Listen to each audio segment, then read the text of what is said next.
I want you to close your eyes for a second. Imagine you're standing in the middle of a floodplain. It's hot, really hot. The air is thick, humid, maybe smelling a bit like pine resin and rotting ferns. You look around, and there's no grass. Just ferns, cycads, tall conifers. A very alien world. And in the distance, you hear a sound. It's not a roar exactly. It's a low-frequency rumble, something you feel in your chest more than you hear with your ears. You've just stepped out of the time machine about 155 million years ago. Welcome to the Late Jurassic. Right. And if I'm standing there looking at the top of the food chain, who am I looking at? Because if I ask most people to name the scariest dinosaur, they immediately shout, T-Rex. Of course. But we are way too early for the tyrant lizard king. Way too early. It's a great point. You are closer in time to the T-Rex today than the T-Rex was to the animal we're talking about. That fact always blows my mind. Yeah. So the animal you are looking at, the one making that rumble, is the Allosaurus. The lion of the Jurassic. Yeah, that's the nickname, and it's earned. For millions of years, this animal was the absolute ruler of what is now North America. It was the most abundant, the most successful large predator of its time. Abundant is the key word there, right? It is. If you look at the Morrison Formation, this massive stretch of sedimentary rock in the western U.S., it is absolutely packed with Allosaurus bones. They are everywhere. And that's what we are unpacking today. Yeah. Because I think Allosaurus gets a bad rap. It's often treated as the generic meat eater, the player 2 dinosaur. The default theropod. Exactly. Yeah. It's not as big as T-Rex, not as weird as Spinosaurus. It's just there. Yeah. But reading through these sources, I realized this animal is actually a biomechanical masterpiece, a completely terrifying piece of engineering. It really is. It's a completely different engineering solution to the problem of how to kill a giant animal compared to what came later with the Tyrannosaurs. So that's our mission today. We're going to talk about that engineering, specifically the hatchet attack theory, which is one of the most violent concepts I've ever come across in nature. It's brutal. We're going to look at the Bone Wars, which is the chaotic human drama behind its discovery. And we're going to spend some time with Big Al. Ah, Big Al. The most famous and perhaps the most tragic Allosaurus we've ever found. His life story is essentially a series of unfortunate events written in calcium. It's just staggering. It really is a window into what life was actually like for these animals. But before we get to the tragedy, let's start with the identity, the name itself, Allosaurus. Different lizard. It doesn't exactly strike fear into your heart, does it? It really doesn't. Tyrannosaurus rex means tyrant lizard king. Velociraptor means swift Caesar. And then we have different lizard. Why did Othniel Charles Marsh, who named it in 1877, go with something so vague? Well, you have to look at it from his perspective in the 19th century. He was just getting these bones from his collectors out west, and he was examining the vertebrae, the backbone of this new find. And he noticed something that, at the time, was revolutionary. The vertebrae weren't solid blocks of bone like, a crocodile's or a lizard's. They were hourglass-shaped inside, with deep hollows and cavities. Hollow bones. Exactly. Marsh looked at them and thought, this is weird. This is different from any reptile I've ever seen, hence Allosaurus. It was a literal description of his first impression. So it was an aha moment for him. A huge one. But today, we know exactly what those hollows were for. It's a feature called pneumatization. Pneumatization, like pneumatic tires, air. Precisely. These cavities held air sacs that were part of the respiratory system. It's a system we see in modern birds, their closest living relatives. And what's the advantage of that? Two big ones. First, it makes the skeleton incredibly lightweight without sacrificing too much strength. You get a bigger animal for less biological cost. Second, it suggests a very efficient one-way respiratory system. What do you mean one way? So when a mammal like us breathes, we breathe in, the air goes to our lungs, we extract oxygen, and we breathe the same air back out. We're mixing old deoxygenated air with new air. Right. Birds, and likely Allosaurus, had a system where air flowed in one continuous loop through the lungs in these air sacs. It means they had a constant supply of fresh, fully oxygenated air. It's like having a turbocharger. Which is high-performance machinery. Absolutely. Built for an active lifestyle. But that leads to the second part of its name, the species epithet. Allosaurus fragilis. Fragilis. Fragile. Yep. You have the top predator of the ecosystem, a 2-ton killer, and you name it fragile, was marsh trolling. It does seem incredibly ironic, but it refers specifically to those same weight-saving features in the vertebrae. The bone walls of these hollows were thin. So the different and the fragile are pointing at the same thing. Exactly. Marsh wasn't saying the animal was weak or delicate. He was highlighting how elegantly and, yes, fragilely constructed the spine was. It's the difference between a tank and a fighter jet. A tank is just heavy armor. A fighter jet is fragile in the sense that it's light and highly tuned, but it's still an incredibly dangerous weapon. I like that analogy. So Allosaurus is the F-16 of the Jurassic. Speed and a maneuverability over brute force. That's a great way to think about it. Now, you mentioned Marsh, and you can't talk about O.C. Marsh without talking about his nemesis. Edward Drinker Cope. The Bone Wars. I feel like we could do 10 deep dives just on these two guys.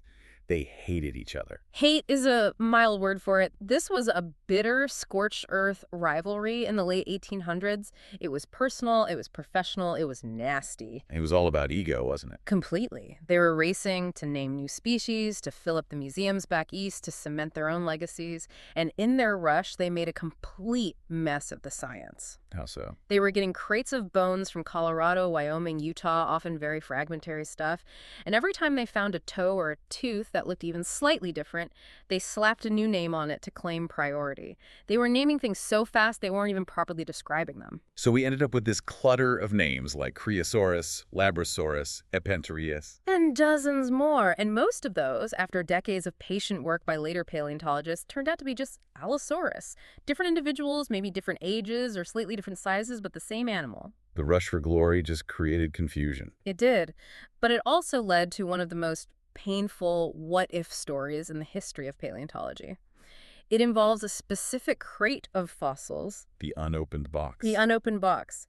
So Cope's team is out in Como Bluff, Wyoming, a legendary site. In 1879, they excavate a massive block of matrix containing a nearly complete theropod dinosaur. A huge find. A career-making find. They crate it up, ship it back to Cope in Philadelphia, and he just ignores it. It sits in his collection unopened. Why? Was he too busy sabotaging Marsh, selling him mislabeled fossils? Probably. That was a real tactic they both used. He was so obsessed with volume, with finding the next big thing, that he didn't properly analyze what he already had. He just wanted to publish a name and move on. He died in 1897, having never opened that crate. So what happened to it? After his death, his collection was sold to the American Museum of Natural History. And in 1903, 6 years after he died, they finally opened it. And inside was specimen AMNH 5753. And that is? It is one of the most spectacular, complete Allosaurus skeletons ever found. It's a cornerstone of our understanding of the animal. Is that the one in the famous painting? The green dinosaur crouching over the Apatosaurus carcass? That's the one. The iconic Charles R. Knight painting from 1907. That image, which defined what a predatory dinosaur looked like for generations of people, came from the box Cope couldn't be bothered to open. Wow. If he had just looked inside, he might have described the definitive Allosaurus specimen and completely stolen Marsh's thunder. It was right there in his hands. That is just, it's paleontological tragedy. It is. But the confusion didn't end with Marsh and Cope. For a long time, the public didn't even know the name Allosaurus. My grandfather, for example, might have gone to a museum and seen a label that said Antrodemus. What happened there? That is a classic case of taxonomic bureaucracy. It's all about the rule of priority. Meaning whoever names it first wins. Exactly. Back in 1870, 7 years before Marsh named Allosaurus, a paleontologist named Joseph Leidy, who was really the grandfather of American paleontology, a much more careful scientist than Marsh or Cope. Right? Leidy described a tail vertebra, just half a tailbone, really, that was sent to him from Colorado. He named it Antrodemus. On the basis of one bone. One partial bone. So, decades later, in the 1920s, another paleontologist named Charles Gilmore was studying the material. He looked at Leidy's bone and said, hey, this looks identical to the tailbones on Marsh's Allosaurus. Okay, so they're the same animal. Right. And since Leidy named his bone first, 1870 versus 1877, the strict rules of taxonomy say the older name wins.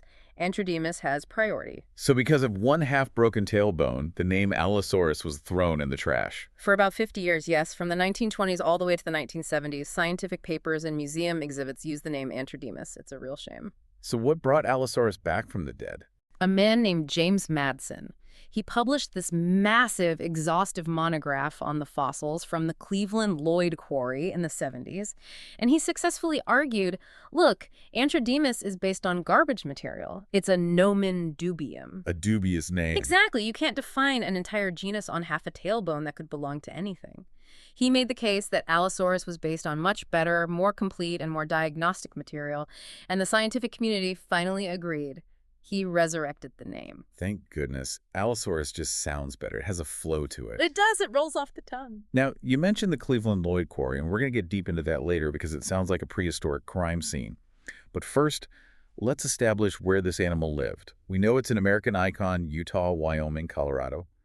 The Morrison Formation. But I saw in the notes that there's a Portuguese connection. Yes, this is fascinating. We have confirmed Allosaurus remains from the Morrison Formation in Portugal. How does a dinosaur get from Utah to Portugal? Did they swim the Atlantic? No swimming involved. You have to remember your paleogeography. In the late Jurassic, the Atlantic Ocean was just a baby. It was a narrow seaway, a rift that was just starting to open up. So North America and Europe were still connected. Much closer, certainly. There were likely land bridges or shallow island chains connecting them, especially during periods of lower sea level, so animals could just walk across. So it's basically the same ecosystem on both sides. Remarkably similar. It's almost a mirror image. In the U.S., you have Allosaurus hunting prey like Stegosaurus and Camptosaurus.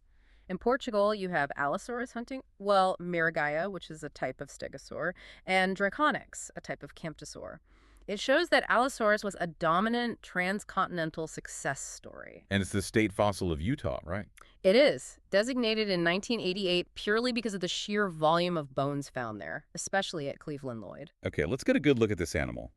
Physically, if I'm standing next to an adult Allosaurus fragilis, how small do I feel? You feel very, very small. An average adult is about 8.5 meters long. That's 28 feet. That's a decent-sized yacht. Or a large moving truck. Good comparison. And the big ones, the ones that lived long enough to really bulk up, could hit 9.7 meters, maybe even 10 meters, so 32 feet or more. In weight. The weight estimates are all over the place, as they always are with extinct animals, but a good ballpark is 1.5 to 2 metric tons, so maybe 4,000 pounds? So significantly smaller than a T-Rex, which is like 7 to 9 tons. Oh, much lighter. A completely different weight class. But again, remember the fighter jet analogy. Allosaurus was built for athleticism.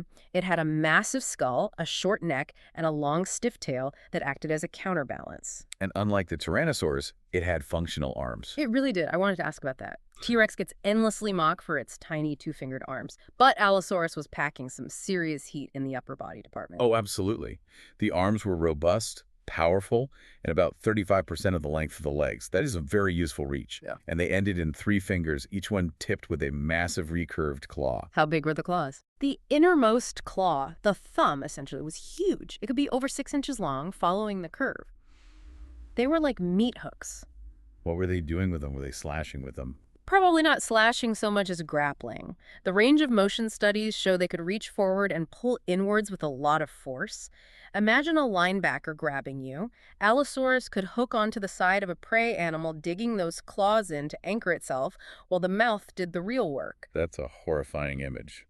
Being hugged to death by 3-inch hooks. It creates a stable platform for the bite, which is good because, speaking of the bite, we need to talk about the skull. Because this is where Allosaurus gets really, really weird. The horns first. Let's start with the decorations. It has those little horns over the eyes. The lacrimal horns, yeah. They sit right above and in front of the eye sockets. They give it that distinct, angry eyebrow look. Were they weapons? Could they headbutt with them? Unlikely. The bone itself is a bit too thin and hollow for high-impact smashing. If you headbutted another Allosaurus or a Stegosaurus, you might break your own skull. So what were they for? Sunshades. That's one idea. Maybe they helped keep the sun out of its eyes, but the leading theory is that they were for display. Like antlers on a deer. Precisely. In life, they would have been covered in a sheath of keratin, the same stuff as your fingernails or a bird's beak. That keratin sheath could have been much larger, pointier, and almost certainly brightly colored. So it could have had bright red eyebrows to say, look at me, I'm healthy, I'm dangerous. Or, I'm single and ready to mingle. It's all about signaling fitness to mates and rivals. Okay, so it had decent eyesight to see those displays. Pretty good, yeah. It's binocular vision. The area where the two eyes' fields of view overlap to give you depth perception was about 20 degrees wide. How does that compare? It's less than modern crocodilians, but it's definitely enough to judge distance for an attack. It wasn't just relying on smell. Okay, but the most important thing about the skull isn't the decoration, it's the mechanics. You called it cranial kinesis. Yes, cranial kinesis. It means moving skull. And that's different from a T-Rex. Completely different. A T-Rex skull is akinetic. It's fused. It's a solid block of bone, like a sledgehammer, designed to withstand massive crushing forces. An Allosaurus skull is not. Not at all. The joints between the different bones of the skull were loose. They could flex and move against each other. And the lower jaw was even stranger. It had a hinge, a joint, right in the middle that allowed it to bow outward. Bow outward. Think of a snake swallowing an egg, though not quite that extreme. As it opened its mouth, the lower jaws could splay out to the sides. Why would it do that? It dramatically increased the gait. It allowed the throat to widen and the animal to encompass a huge volume of flesh. In fact, studies show Allosaurus could open its jaws to an angle of 79 to 92 degrees. 92 degrees? That's wider than a right angle. It's basically unhinging its face. It's a gaping maw of teeth. That's terrifying. But here's the thing that doesn't add up. Here's the paradox. Lay it on me. You have this massive gape. You have these scary serrated teeth. But when scientists ran the numbers on bite force, how hard it could actually clamp down, it came back shockingly low. Yeah, shockingly weak for an animal its size. How about low are we talking? Well, the estimates vary, but the highest are around 8,700 newtons. The lowest are around 800. For comparison, a modern lion is about 4,000. A saltwater crocodile is over 16,000. And a T-Rex. A T-Rex is way up in the 30,000 to 50,000 newton range. It's not even in the same league. So wait, let me get this straight. It's the top predator. It hunts giant, long-necked dinosaurs. But it has the bite force of a large dog. That doesn't make any sense. It seems like a massive contradiction, doesn't it? If I'm an Allosaurus and I bite a Stegosaurus and I can't crush bone, isn't the Stegosaurus going to shake me off and laugh? That's exactly what paleontologists asked for decades. How does this thing kill? And that question, that paradox, led to the hatchet attack theory. This is the Robert Baker theory, right? He's always coming up with these wild ideas. Yes, and it was later refined and tested by Emily Rayfield using a technique called finite element analysis. What's that? It's basically engineering software used to test stress on bridges or airplane wings. You build a digital model of the skull and apply forces to it to see where it's strong and where it's weak. And what did she find? She found that while the jaw muscles were relatively weak for biting, the skull itself was incredibly strong. But only in one specific direction: vertical impact. Vertical impact, meaning top down, like a hammer striking a nail. Exactly. The skull could withstand over 55,000 newtons of force. That's 6 times its own bite force, if that force came from the teeth slamming straight down into something. Okay, I think I see where this is going. So the theory goes like this. Allosaurus doesn't bite you like a dog or a lion. It doesn't clamp and hold. It's not a grappler. It's a slasher. It opens its mouth to that insane 92-degree angle. It rears its head high using its powerful neck muscles, and then it swings its head down like a medieval battle axe. So it's face slamming the prey. It is driving the upper jaw, the maxilla, into the flesh, and you have to remember the teeth. The teeth of Allosaurus are serrated and recurved, but they're also laterally compressed. They're like steak knives. They aren't round spikes for crushing, they're flat blades for slicing. Precisely. So it slams the teeth in, anchors them, and then uses those powerful neck muscles to pull back, ripping out a massive chunk of meat. That sounds incredibly violent. But I have a physics question. If I slam my open mouth into a solid wall of muscle, am I not going to get a concussion or just break my jaw? That's where the loose skull, the cranial kinesis comes back in. The flexibility isn't a bug, it's a feature. When the skull hits the prey, all those loose joints flex slightly, the whole structure gives a little, it acts like a shock absorber, dissipating the energy of the impact across the whole skull so the bone doesn't shatter. It's a crumple zone for your face. Exactly. It's a beautifully engineered system for high-speed, high-impact slashing. You don't need a strong bite. It's a slash and bleed strategy. You don't crush the windpipe. You open a massive wound and let the prey go into shock or bleed out from a safe distance. It's surgical. Well, messy surgical. It's ruthlessly efficient. But it opens up a really, really disturbing possibility that some paleontologists have raised. And that's a strategy we might call flesh grazing. I hate the sound of that already. And you should. Think about the ecosystem. You have these giant sauropods wandering around, Diplodocus, Brachiosaurus, Apatosaurus. These things weigh 30, 50, maybe even 80 tons. Are walking mountains. Right. Even for a group of Allosaurus, trying to kill a healthy adult is incredibly hard work and very, very dangerous. You could get stepped on, you could get hit by a tail. It's a huge risk. So, what if you don't kill it? You just snack on it. You're a 2-ton predator. You're hungry. You see a 50-ton sauropod. You run up, use the hatchet attack to rip off a 50-pound chunk of flesh from its flank or its tail. Then you just leave. And the sauropod is so big it just survives. It survives. The wound is serious but not fatal. It scabs over, it heals. You come back 3 months later and do it again. So you're treating the prey like a renewable resource, like a parasitic relationship on a gigantic scale. Exactly. It changes the dynamic from predator versus prey to something more like host versus parasite. Imagine living your life as a sauropod, knowing that at any moment, a lion of the Jurassic might come screaming out of the ferns, rip a piece of you off, and then just leave you to bleed. That is pure psychological horror. It's worse than being eaten alive. It's being eaten alive in installments. That is going to stick with me. It's speculation, of course, but the anatomy allows for it. Is everyone on board with the hatchet theory, though? Not entirely. There are alternative theories. Some researchers point out that there are no modern animals that hunt this way, which makes it hard to test. They suggest the strong neck was for resisting the pull of struggling prey. The big cat clam. Sort of, yeah. The idea is that they'd use those strong forelimbs to grapple the prey, hold it steady, and then use the jaws for a more conventional, muscle-driven bite to the throat or soft underbelly.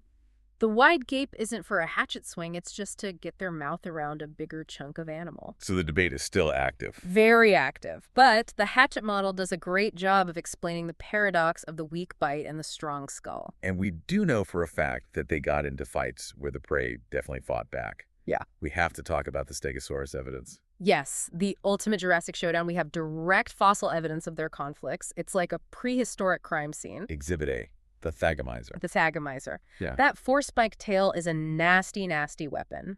And we found an Allosaurus tail vertebra, a bone from the base of the tail, with a massive puncture wound that goes straight through the bone. A hole. A perfectly circular hole. And when they measured it, the shape and size of the hole are a perfect match for a Stegosaurus tail spike. So an Allosaurus got smacked hard. Right in the tail. Probably as it was chasing the Stegosaurus. But here's the kicker.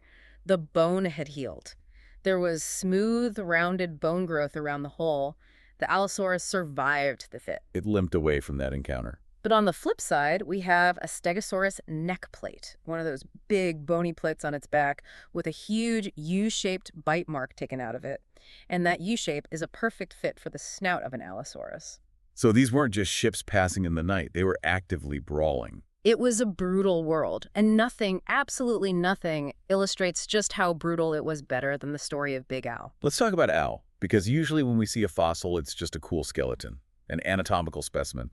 But Big Al is a biography. He is. He's specimen MOR 693, found in Wyoming in 1991, about 95% complete, which is incredible. And he wasn't fully grown, was he? No, he was a subadult, a teenager really, maybe 87% grown, about 8 meters long. And when they examined his bones, they found that this animal lived a life of almost constant agony. What was the damage report? What did they find? He had 19 separate pathological injuries, 19 documented traumas. 19. That's unbelievable. What kind of injuries? Let's see. He had several broken ribs that had healed, but healed poorly with big calluses. He had damage to his vertebrae. But the thing that likely led to his death was his right foot. The toe infection. The toe infection. His right middle toe, the main weight-bearing digit, was massively swollen. It had a condition called an involucrum. What that? It's a shell of new bone that grows around a site of chronic festering infection. It suggests he had a raging case of osteomyelitis, a bone infection. So paint the picture for me. He is walking on this. He's trying to. Imagine a deep, throbbing infection in your foot, filled with pus. The bone literally rotting from the inside out. And every time he took a step, he was putting tons of weight directly on that infection. The pain would have been blinding. And he survived with this for a while. The amount of bone growth suggests the infection was active for months, maybe as long as 6 months. How? I mean, how is that even possible? We just said this is a high-performance athletic predator. If you have a severe limp, you can't hunt. You starve. How does a crippled teenager survive for 6 months in the Jurassic? This is one of the great questions, and this is where we get into the debate about social behavior. Right. One theory, the heartwarming one, is that he had help. Maybe his family, his pack, brought him food. Maybe they protected him from other predators while he was vulnerable. The pack theory, it suggests a level of social care, maybe even altruism. It does, but I have to say, I'm skeptical. Why? You don't want to believe dinosaurs had feelings. I try to avoid anthropomorphizing. Eh. The alternative is that he was just incredibly resilient. Maybe he switched to scavenging. Maybe he found a drying water hole with trapped fish or dying animals he could eat without a fight. Or bullied smaller predators off their kills. Exactly. He might have spent those 6 months in a state of slow starvation, getting weaker and weaker, the infection spreading, until he finally just laid down at a dry riverbed and never got up. That's where they found him. That is just. It's a bleak story. But it brings us to the bigger question. Do they have friends? We see movies where Allosaurus hunt in coordinated packs like wolves. Is there any truth to that? The evidence is tricky and very controversial. The main argument for packs comes from the Cleveland Lloyd dinosaur quarry in Utah. The place we mentioned earlier. This is the bone bed that's just off the charts, right? Completely off the charts. We have found over 12,000 individual bones there. And of all the dinosaurs found, 67% of the bones are Allosaurus. 2/3 of all the fossils are from one species of predator. Yes. We have the remains of at least 46 individual Allosaurus in one spot. We have babies, we have teenagers like Big Al, we have full-grown adults. So someone like Robert Baker looks at that and says, see? A pack. They lived together, they died together. Exactly. He argued it was a social group that got trapped, maybe trying to bring down a large herbivore that was stuck in the mud. He even suggested they had lairs and brought food back to the young. It's a nice image. It is, but modern interpretations are leaning towards something else. The predator trap concept is now seen less as a single event and more like sticky flypaper. Explain that model. So imagine a seasonal water hole that, during the dry season, turns into a thick, sticky mud bog. Quicksand, essentially. A herbivore, like a Camarasaurus, comes to drink, gets stuck, and starts panicking. It's bellowing, struggling. Yep, dinner bell. The loudest dinner bell in the Jurassic. An Allosaurus hears it, comes in for an easy meal, and gets stuck itself. Now you have two dying animals making even more noise. That attracts more predators and more. They get stuck, they die, they attract scavengers who then also get stuck. So it's not a social gathering, it's a pileup caused by greed. A feeding frenzy that went wrong for everyone involved. They aren't there because they like each other, they're there because they're opportunistic. And possibly cannibalistic. Oh, yes. There is clear evidence for cannibalism. We have Allosaurus bones from the Morrison Formation that have bite marks on them, and the spacing of the serrations in those bite marks perfectly matches the teeth of other Allosaurus. So they were eating each other. No doubt about it. We even find shed Allosaurus teeth inside the rib cages of other Allosaurus skeletons. This all supports the Komodo dragon model of social behavior. No. The mob. The mob. If you watch Komodo dragons today, they don't hunt in coordinated packs, but if there's a carcass, they all converge on it. They eat together, but it's not friendly. It's a violent, chaotic hierarchy. The big ones eat first. If a little one gets in the way, the big one kills it and eats it too. So if Big Al was limping around a carcass with a mob of other Allosaurs, he was probably in more danger of becoming the main course than getting a handout. It paints a picture of the Jurassic that is much less the land before time and much more Mad Max. a world of just constant, brutal competition. Exactly. And that competition wasn't just with their own kind. Let's zoom out a little bit from the behavior to the neighborhood. The Morrison Formation ecosystem. We know Allosaurus was the most common predator, but it wasn't the only killer in town. No, it had some very serious competition. The two other main large theropods that lived alongside were Ceratosaurus and Torvosaurus. Torvosaurus, that name just sounds heavy. Savage lizard. And it was. Torvosaurus was a monster. It was rarer than Allosaurus, but it was bigger, maybe 10 meters long, and much more robustly built. It had a massive skull, huge dagger-like teeth. If Allosaurus is the wolf or the leopard of the Morrison, Torvosaurus is the grizzly bear. perfect analogy, the brute force apex predator. And what about Ceratosaurus? Ceratosaurus is the weird one, the horned lizard. It had a prominent horn on its nose and two smaller horns over its eyes. It was smaller than Allosaurus, stockier, with a very deep, flexible tail that looks almost crocodile-like, and its teeth were disproportionately huge. So how do you have three top-tier predators living in the same zip code without them constantly fighting and wiping each other out? Niche partitioning. It's the roommate agreement of nature. I like that. You take the top shelf, I take the crisper drawer, and we don't fight over the leftovers. They were likely specializing in different prey or different environments. So what was the breakdown?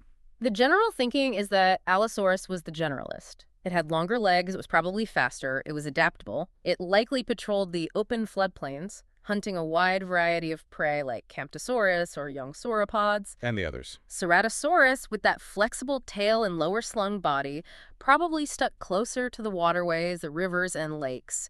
Maybe it hunted fish, crocodiles, or ambushed prey that came to drink. And the bear? Torvosaurus. Torvosaurus was likely the specialist in hunting giants. It used its immense size and power to tackle the largest prey, maybe adult stegosaurs or subadult sauropods that Allosaurus might have hesitated to attack alone. But in the end, Allosaurus won the numbers game. By a landslide. In most parts of the Morrison, something like 75% of the theropod fossils we find are Allosaurus. It was a coyote of the Jurassic. It could live anywhere, eat anything, and recover from these crazy, life-threatening injuries. It was the ultimate survivor. I have to ask about one more name before we wrap up because it gets thrown around a lot. Sauropods. The Lord of Lizard Eaters. It sounds like a final boss in a video game. For a long time, people said this was a separate, even bigger predator. What's the current thinking? It's messy, and it's a perfect example of how science is always updating itself. Sauropods was found in Oklahoma from rocks of the same age. The bones are huge, indicating an animal over 10 meters, maybe 11 or 12, a true giant. For years, the debate was, is it its own unique genus, or is it just a really, really big Allosaurus, what some called Allosaurus maximus? Meaning the greatest different lizard. Right. But a study came out very recently, in 2024, that threw a massive wrench in the works. They re-examined the holotype, the original defining specimen, and found that it was a chimera. A chimera, like the mythological beast. In mythology, a chimera is a beast made of different animal parts. In paleontology, it means the person who collected or described the bones accidentally mixed up two different animals and thought they were one. No way. It happens. It turns out some of the bones originally assigned to Sauropods were actually sauropod bones that got mixed in. Big oops.